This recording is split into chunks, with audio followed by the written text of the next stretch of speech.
Mayor Morero certainly has a tough task on his hands and has signalled that fixing the city's finances and the energy crisis as his top priorities. He joins us now to tell us more about his plans for the city of Johannesburg. Mayor, thank you very much for joining us this evening on your first day. Before we get into your plans as mayor, I'd like to get some reaction from you on the DA's claims that today's proceedings were not only unlawful but violated the good governance practices related to coalition governments. Oh, well, thank you very much for the opportunity and good evening to your viewers. Perhaps let me start by responding to that question. We were informed by the Speaker of Council that she's convening Council on today.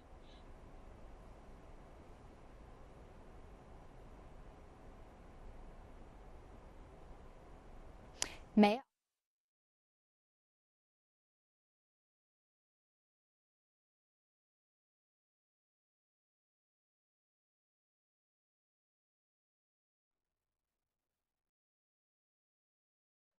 So she's within the framework of the law.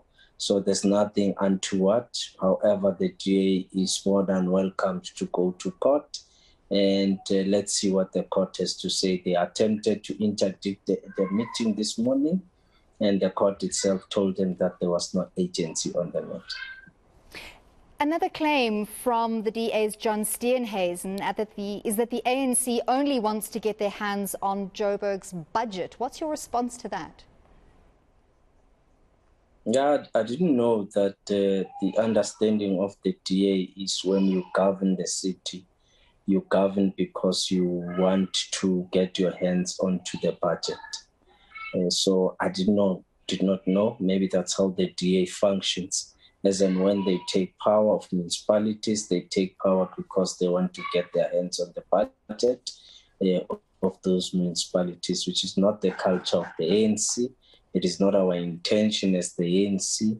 Our intention is, of course, to use the budget of the city to be able to deliver services, account for the money that has been used, and be taken accountability for spending the money of the residents. So I did not know that the DA, in fact, when they look at state power, they look on the budget and how they're going to take money. Maybe that's what they're going to do in Nelson Mandela Bay or in any other municipality where they are governing. With the ANC, our intention is to ensure service deliveries, to ensure that we grow the city of Johannesburg. And in fact, part of the debates that we're engaged in now is how do we deal and reduce the impact of load shedding? How do we ensure that we keep the lights on in Johannesburg? Those are type of debates and discussions and views that we are really preoccupied with. We're not preoccupied with small little things that the leader of the DA is referring to. We are thinking big. We're thinking about transformation of Johannesburg, taking it from one place to the other, including how do we make commitments on growing the economy, how do we make commitments in as far as creating a conducive environment for the economy to grow and thus translating in creation of jobs which are much, much needed in the city of Johannesburg. So we know it's early days yet. You're barely a day in the job, so we don't want to put you in the hot seat quite yet. But I do want to ask you what your plans are. Surely you have been thinking over time in preparation for today about exactly how are you going to tackle those big issues. And if we can start with the energy crisis first. I mean, that we've heard a new board of ESCOM being announced today by Minister of Public Enterprises, Pravin Gordhan, that's signalling change. But as Mayor of Johannesburg, what is your plan from tomorrow?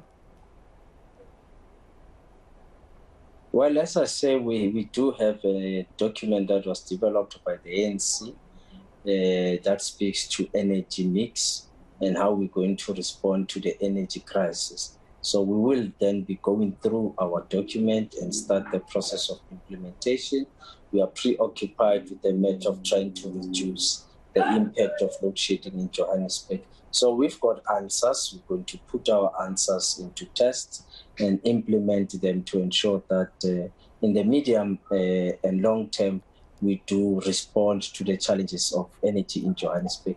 And I think our preoccupation is more about ensuring that Johannesburg, being an economic hub, the economy does not suffer as a result of lack of electricity or energy.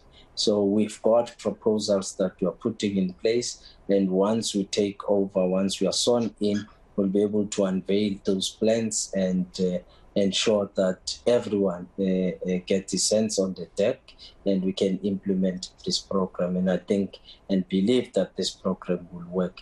Part of what we want to do in the medium term or in the short term is to really stabilize the finances of the city. As you are aware that currently the city is unable to fund its budget precisely because there were a number of elementary mistakes that were done by the current DA administration, announcing a particular property rates, which they had to come back, revise them, when in fact they're not even allowed to revise them within that financial year, which meant the city is going to lose about 30 million every month that we'll have to write off. The 30 million is a good money that would be used to, which could be used to build houses or contribute towards service delivery. So we need therefore to stabilize, try and correct what they've messed up in terms of finances, including their inability to collect revenue.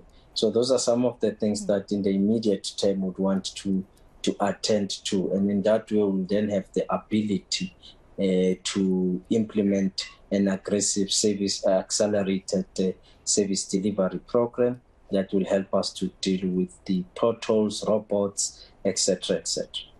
I don't claim to speak on behalf of all Johannesburg residents, but I'm sure that many people would like some sense of stability, so we hope that you can bring that to Johannesburg.